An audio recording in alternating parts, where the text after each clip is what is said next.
We all need a break from the constant cycle, to learn something new, to gain new perspectives. The Great Courses Plus streaming service is an excellent resource to expand our knowledge on a variety of subjects, or pick up a new hobby. I've been enjoying the Great Courses Plus while researching this season of Flashback. Lectures like Play Ball, The Rise of Baseball as America's Pastime, History of the Supreme Court, and Battlefield Europe have helped me connect the dots on several stories from history. Right now, they're giving our listeners a special limited time offer, a free month of unlimited access to their entire library. Sign up now through our special URL. Go to thegreatcoursesplus.com/OZY. That's thegreatcoursesplus.com/OZY. thegreatcoursesplus.com/OZY. It was the rant that launched a movement, and it began on a cable television news segment. How many of you people want to pay for your neighbor's mortgage that has an extra bathroom and can't pay their bills? Raise their hand. That's CNBC's Rick Santelli on the floor of the Chicago Board of Trade in February 2009.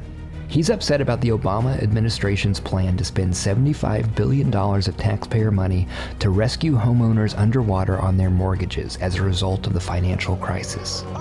President Obama, are you listening? We're thinking of having a Chicago Tea Party in July. All you capitalists that want to show up to Lake Michigan, I'm going to start organizing. 2 months later, on April 15th, Tax Day, more than 750 so-called Tea Parties were held across the country. Some drew crowds in the thousands. This is real. These people are here, and they're here to stay.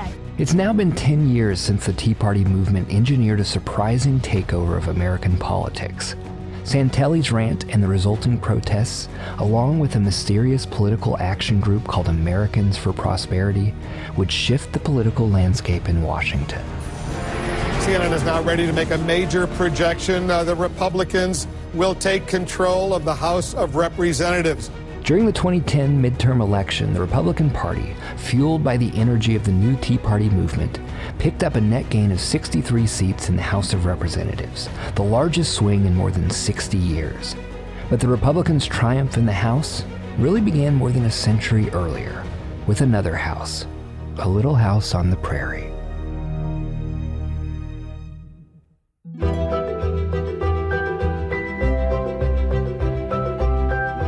Thanks for joining me again on Flashback, a podcast from OZY. I'm Sean Braswell.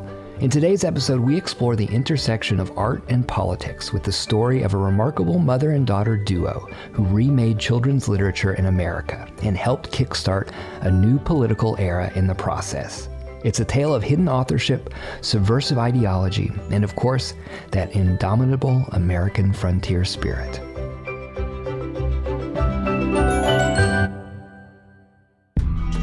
Little House on the Prairie, an unforgettable tale of pioneer life on the American frontier in all of its grit and glory. About 60 million copies of the Little House books by Laura Ingalls Wilder have been sold since the first one came out in 1932, and the stories have inspired millions of children and adults around the world. The first Little House book is set in Wisconsin. Laura was born in Wisconsin. This is Christine Woodside, a journalist and the author of Libertarians on the Prairie. The Little House books are based on Laura Ingalls Wilder's own childhood on the prairie. The first book was called Little House in the Big Woods. In Wisconsin, they owned property.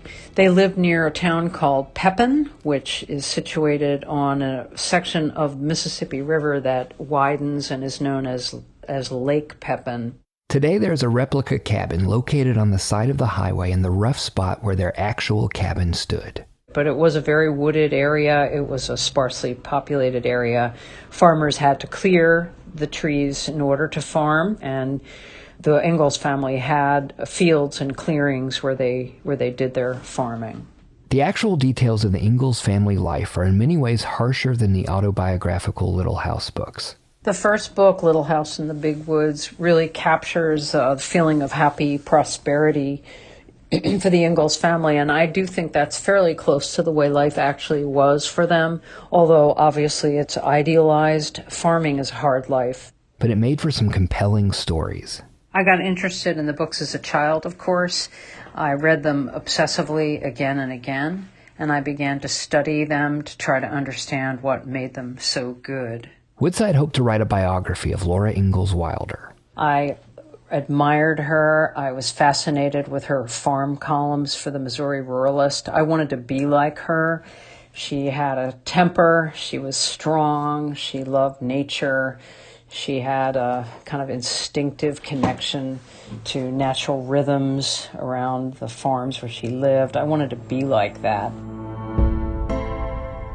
But the more she read about Laura Ingalls Wilder, her life, and her writing process, the more she came to realize that there was really a second woman behind the Little House books. As I began to study the papers, began to really dig into what papers are left, I realized that I needed to write a book about two women, because the Laura I admired so much was a constructed character as a result of a collaboration between Laura and her daughter, Rose Wilder Lane. More on that fateful collaboration in a minute. Laura Ingalls and her husband, Almanzo Wilder, moved to the Dakota Territory during the 1880s. They had Rose soon after. It was a hard life. The droughts and the kind of natural high desert climate took over pretty soon after the family had gotten there, and they never really had a successful crop. They had a lot of loss, a fire and crop loss and a baby who died. When Rose was 7, they moved to Missouri and tried to establish a farm. Rose was sort of ashamed that she came from a poor farm family. She felt that her clothes were not as nice as the clothes of the girls in town. She was sent into school on a donkey. She didn't always have shoes. But Rose was a smart kid with a gift for language, and she would become the family's first published writer. She made a name for herself writing these serial profiles of famous people who would come through town. Most of Rose's biographical work centered on the same theme: a person of humble origins whose strength and courage allowed them to overcome poverty and adversity to achieve greatness. And Rose had done pretty well herself to overcome her own hard childhood. She even spent some years in Paris and Europe during the 1920s, like so many other writers of her generation, from Ernest Hemingway to Gertrude Stein. But by the late 1920s, she had returned home to her parents' farm in Missouri. At that point, Rose was living back on the farm and sort of running an informal writers' colony. She had women writing friends come and stay for months at a time. Her mother, Laura, was living in semi-retirement at the time. Then, disaster struck. In 1929, the stock market crashed, and they both lost all their investments.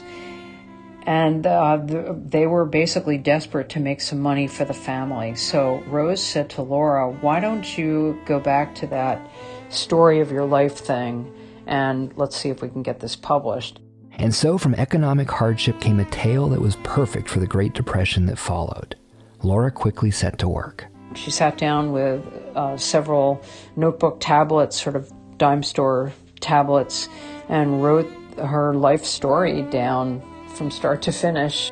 Laura wrote about living on the open prairie, traveling in covered wagons, encountering wild animals, and more.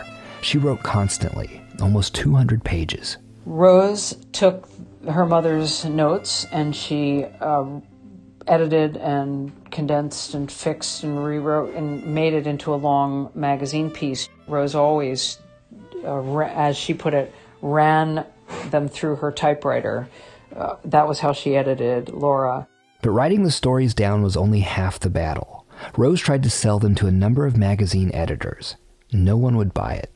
Rose then went to a party with some old publishing and writing friends of hers, at which she met a children's editor who was interested in a portion of the story. So Rose went to work. Rose, without telling Laura what she was doing, took the section from the big woods of Wisconsin, as the family called it.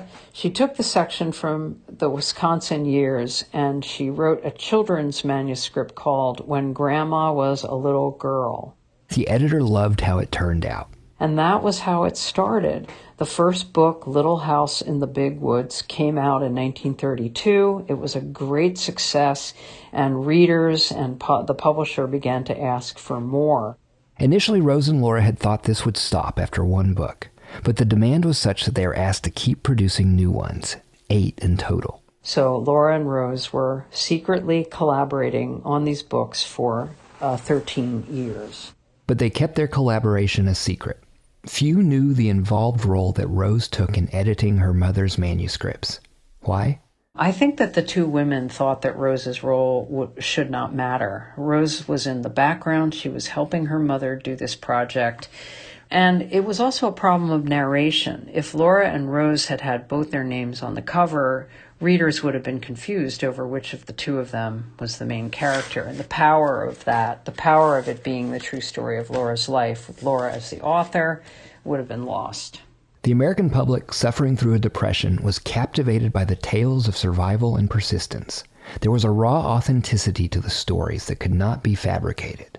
The details of Laura Ingalls Wilder's childhood in the Little House books are fairly authentic, and that's because Laura herself insisted during the collaboration with her daughter on the books that they be as authentic as possible. So the details of life, farming, the way they cured meat, the way they harvested food, the way they packed the wagon, the way they built houses, all that stuff is authentic. But Rose Wilder Lane didn't just edit and revise her mother's stories. Gradually, she took a role in shaping their viewpoint and their ideals, even their politics. She started to infuse their pages with her own burgeoning brand of libertarianism. The Little House books became subtle, but very real pieces of political persuasion, and they would help serve as a launching pad for a broader social movement that would ultimately be helmed by the two brothers from the Kansas Prairie who were themselves just children at the time of the book's original publication, Charles and David Koch. That's next on Flashback.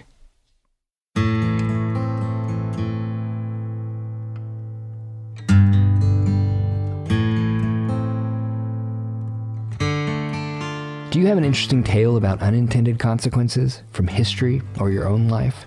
Please share it with us by emailing flashback@OZY.com. That's flashback@OZY.com.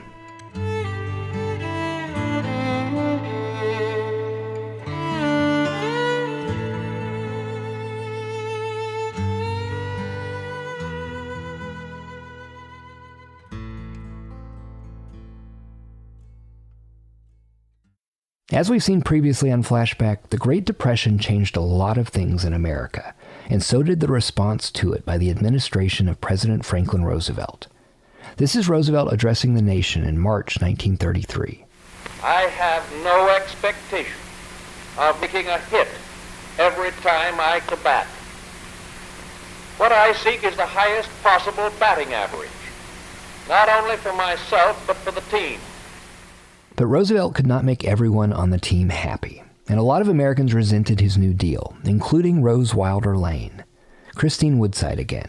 Rose really hated Franklin D. Roosevelt and the New Deal because she felt that he was trying to make America a socialist country. Rose didn't like the New Deal relief programs for the poor, or the new price and supply controls on farming and grain. So that was the root of it, and this was all during the early 30s when her anger began, and this was also when they were writing the Little House books. Woodside says that as a result, self-reliance became the Wilder family business. The Little House books were celebrating a simple, self-sufficient, courageous life that was based on Laura's real life, but some of the scenes in several of the books were fleshed out to really underscore the idea of freedom and independence of the individual. In some of the later books, Rose added details and dialogue to scenes that helped promote this new pioneer spirit.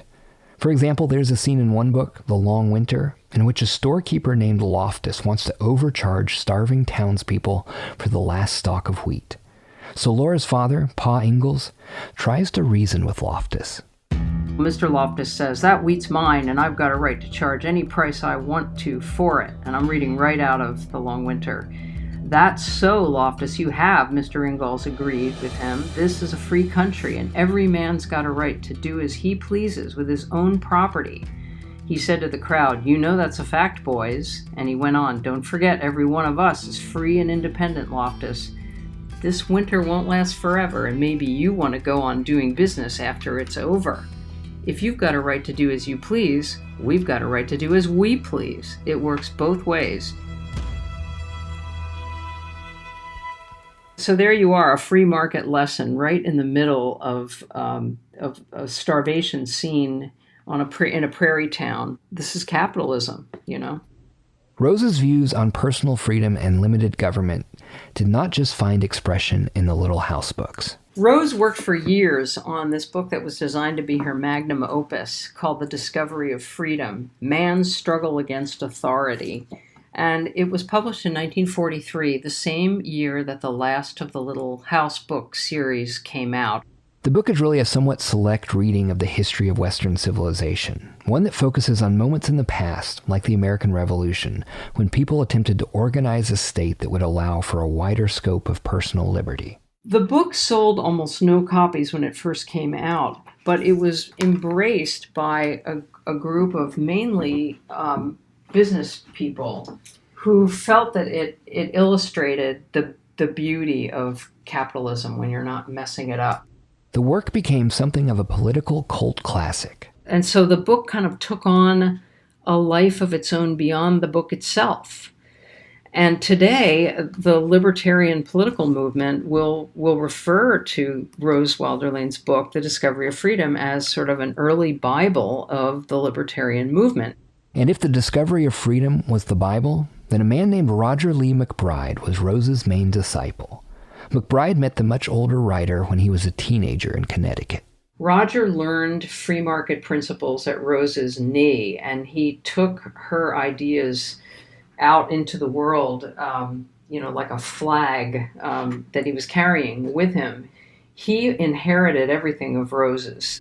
McBride became a champion of the libertarian movement. He was a genial, somewhat portly gentleman with well-coiffed gray hair and large-rimmed glasses. Here he expands on what that movement means in an episode of the television talk show Firing Line in 1976. Our fundamental belief is that every individual ought to be free to conduct his or her life the way that person sees fit, so long as he or she is peaceful and doesn't impose on others by force or fraud. Roger McBride ran for president in 1976 as the Libertarian Party candidate. He won 0.2% of the popular vote. More on that in a moment. What McBride is perhaps better known for is the television show he created 2 years before he ran for president.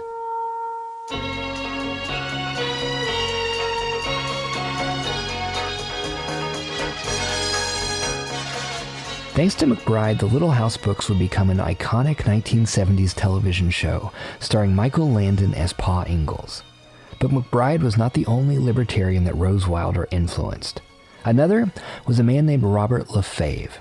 Lefebvre, who had dropped out of college himself, founded a very influential school, Christine Woodside. In the early 1960s, he started a school in Colorado called the Freedom School. It was housed in a log building, and adults would go for 2-week sessions and learn about really the extreme end of what it would mean to give people full liberty. We're going to have some fun here this week. This is Robert Lefebvre addressing attendees at one of those Freedom School retreats. He's got wavy silver hair with a bushy mustache and is wearing big eyeglasses and a bolo necktie. Lefebvre was quite a character. He had been an actor, a soldier, a traveling salesman, a TV anchorman, and more. I should explain a little bit about myself. As you can tell by my name, Lefebvre, there is some French in there somewhere. And we French are a very volatile people, as you know, and we tend to become explosive and dramatic, and we wave our arms and shout, and I do these things without sometimes knowing that I'm doing them. I really am a very nice fellow, but you will not know that at times. Lefebvre encouraged students to bring sturdy shoes and pack Western wear. In between sessions, they could ride horses, play volleyball, and pitch horseshoes. But that was not the purpose of the Freedom School. The whole purpose of our session is to make use of our minds and to get them into gear, to take an entirely different look at man and the situation that he is in, It wasn't long before Lefebvre's renegade school appeared on the radar of another prominent libertarian. Rose caught wind of the Freedom School, and she was really excited about it, but it was struggling financially. So she gave them a big donation. Rose Wilder Lane became really involved in libertarian politics. This is Stephanie Sharp, a political consultant from Kansas and the founder of the firm Sharp Connections. Because of the significant income that she had from the Little House royalties, was able to donate quite a bit of money to the Freedom School. Rose Wilder Lane's donation helped keep the Freedom School afloat, and she grew more involved in its operation. Robert Lefebvre was so grateful he renamed the school's main log building Rose Wilder Lane Hall in 1962. Rose herself attended the dedication ceremony. Christine Woodside.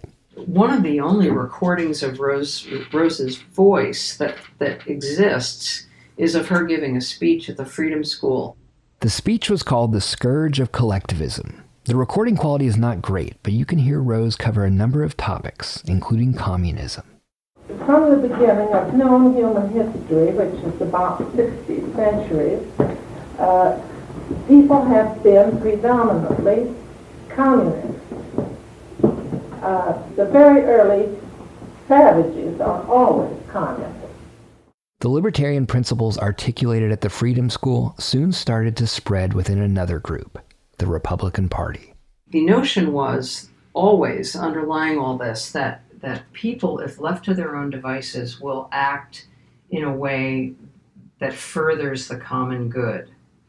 It's an idea that Ronald Reagan talked about, and Ronald Reagan was enamored of a lot of these ideas too. And he was very good at spreading them, including via humor. I think you all know that I've always felt the 9 most terrifying words in the English language are, I'm from the government and I'm here to help. But it was not just Ronald Reagan who took up the mantle of libertarianism that was first hoisted by Rose Wilder Lane and the Freedom School. 2 men who arguably shaped modern American politics more than any other figures were not only familiar with the Freedom School, they were students there.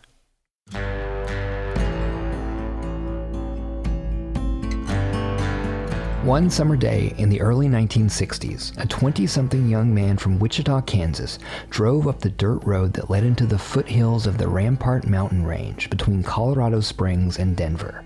He saw a compound with a 3-story lodge, log cabins, horse stables, and walking trails. It looked like a summer camp. But this was Robert Lefebvre's Freedom School, the mecca for the American libertarian movement, the place that Rose Wilder Lane had influenced with her ideas and saved with her money. The young man, Charles, had heard about the school from his younger brother, David, who had just attended his own 2-week session. Christine Woodside. 2 of the early students at the Freedom School were Charles and David Koch, if you can believe that. Yes, those Koch brothers. Charles Koch, the chairman and CEO of Koch Industries, and his late brother David Koch became libertarians in their 20s. And Christine Woodside says you can trace those political origins back directly to the Freedom School and Rose Wilder Lane. Remember Roger Lee McBride, the presidential candidate / television producer who was Rose's political disciple? McBride ran for president as a libertarian in 1976, and the Koch brothers did what they could to campaign for him. And so this is one of the crucial bits of evidence that helps you sort of see the connection that the Koch brothers have back to the Freedom School and the ideas. Deep in the archives of the Hoover Library at Stanford, Christine Woodside discovered a letter that Charles Koch had sent out to powerful oil industry executives endorsing McBride for president in 1976. It begins, Dear Rocky Mountain Oil Man, I have been a supporter of libertarian activities since the early 1960s and have found them to be the only effective way to combat the rapidly increasing governmental control over all aspects of our lives. Charles Koch's brand of libertarianism had a very particular source. And so what he meant when he said he had been a supporter of libertarian activities, he meant that he had attended classes at the Freedom School in Colorado, and that, of course, is the school that Rose was so deeply involved with.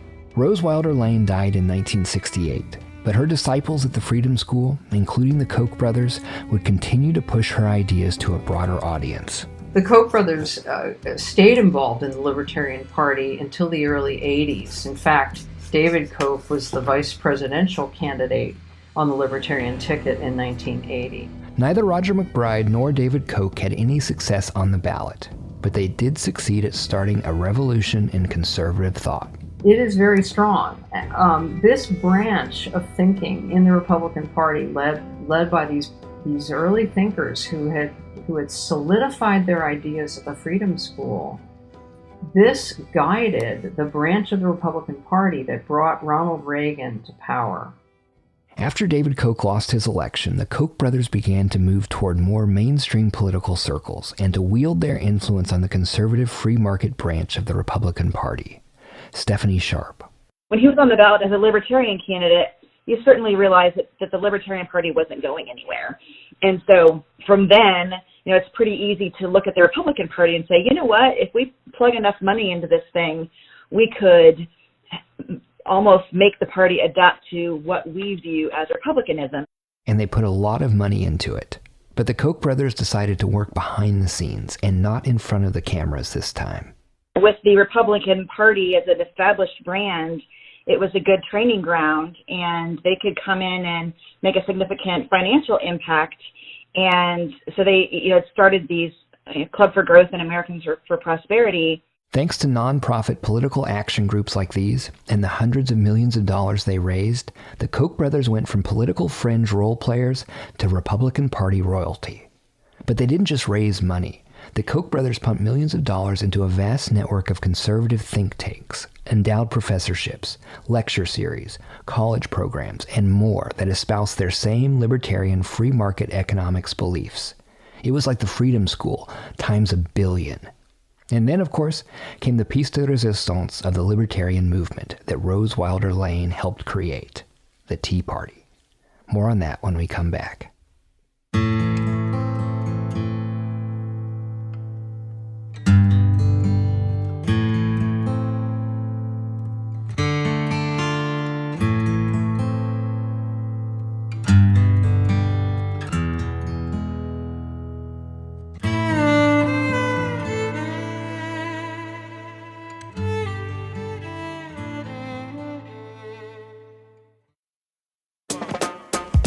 We all need a break from the constant cycle, to learn something new, to gain new perspectives. The Great Courses Plus streaming service is an excellent resource to expand our knowledge on a variety of subjects, or pick up a new hobby. I've been enjoying the Great Courses Plus while researching this season of Flashback.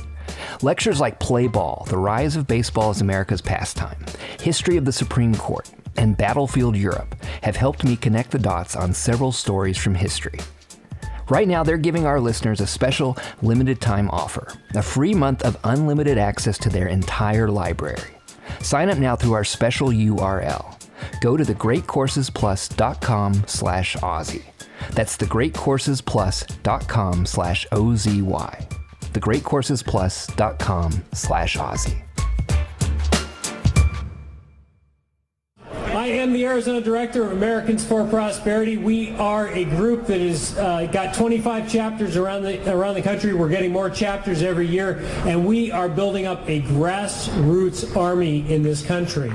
This is Tom Jenny speaking to the Arizona branch of the Tea Party in 2009. A grassroots army to take on big government and the trend toward bigger and bigger government in this country. No more fiscal recklessness! Amen. In the wake of the collapse of the American economy in 2008 and the subsequent government bailouts, it felt to many Americans like the U.S. was on the verge of undergoing a repeat of what happened during the Great Depression that Rose Wilder Lane had experienced. And leaders like Jenny were quick to point that out. So this happened in the 1920s. This government-created bank creates a bubble. The bubble bursts. We have the famous crash of 1929. So we have a problem that's been created by government. What does government then offer us as a solution to that problem? More government. So you get guys. Crowds like this were forming all across the country. It was the perfect moment to grow an army of new libertarians in America and usher in a new era of limited government. And thanks to the existing network of well-funded organizations that the Koch brothers had spent years cultivating, the Tea Party seemed to expand like magic across the country. It felt as if the Koch brothers had brewed a movement out of thin air. And the Tea Party is back. Close to 40 protests springing up across the country today. Americans sick of government bailouts and wasteful spending, taking their message to the streets, and it's spreading fast. In 2010, thanks in no small part to the Tea Party and the work of groups like Americans for Prosperity, the Republican Party won a landslide victory in the House of Representatives.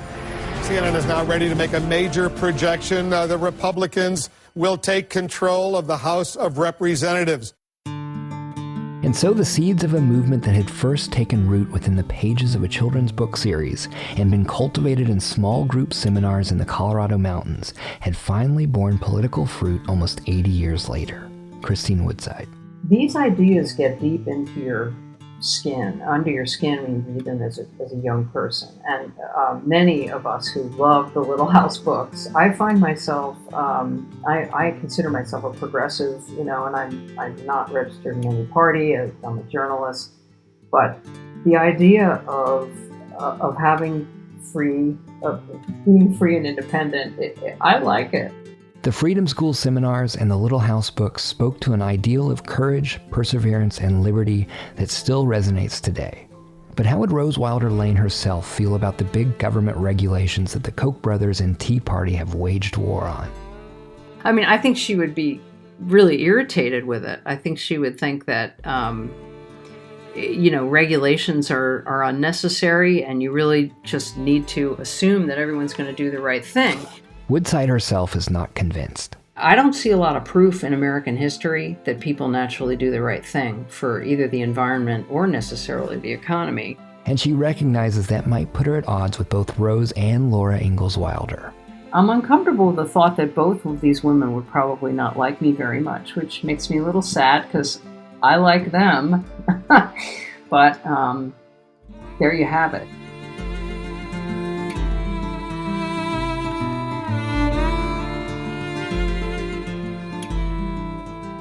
Flashback is written and hosted by me, Sean Braswell, senior writer and executive producer at OZY. It was produced by Robert Kulos, Tracy Moran, Iorio de Gizua, and Shannon Williamson. Chris Hoff engineered our show. Special thanks to the crew at iHeartRadio Podcast Networks, especially Sophie Lichterman and Jack O'Brien. Make sure to subscribe to Flashback on the iHeartRadio app or listen wherever you get your podcasts. Flashback is the latest podcast from OZY, a modern media company producing original TV series, festivals, news, and podcasts for curious people. OZY's unique storytelling focuses on the new and the next, whether that's forward-looking news and features, bold new perspectives on TV, or brand new ways of looking at history.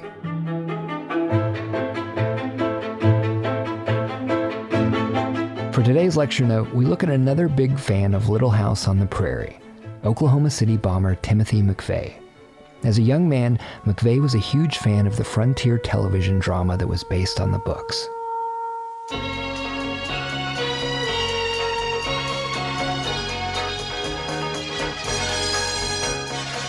McVeigh's favorite episode? The one where Michael Landon as Pa Ingalls tries to stop the other farmers from rioting when a government tax hike threatens their farms. As the farmers complain about the tax assessor, one of them makes a startling prediction. You just mark my words. Someday they will tax a man for what he earns. An income tax? Yeah. Never happened in 1,000 years. Yeah, you just live.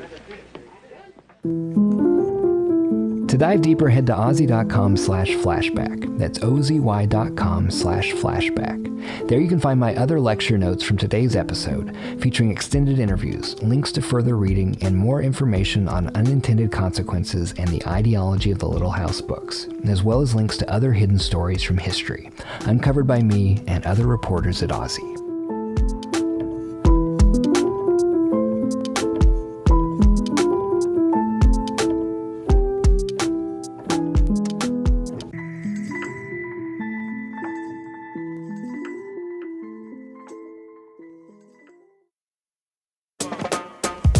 We all need a break from the constant cycle, to learn something new, to gain new perspectives. The Great Courses Plus streaming service is an excellent resource to expand our knowledge on a variety of subjects, or pick up a new hobby. I've been enjoying the Great Courses Plus while researching this season of Flashback. Lectures like Play Ball, The Rise of Baseball as America's Pastime, History of the Supreme Court, and Battlefield Europe have helped me connect the dots on several stories from history. Right now, they're giving our listeners a special limited time offer, a free month of unlimited access to their entire library. Sign up now through our special URL. Go to thegreatcoursesplus.com/OZY. That's thegreatcoursesplus.com/OZY. thegreatcoursesplus.com/OZY.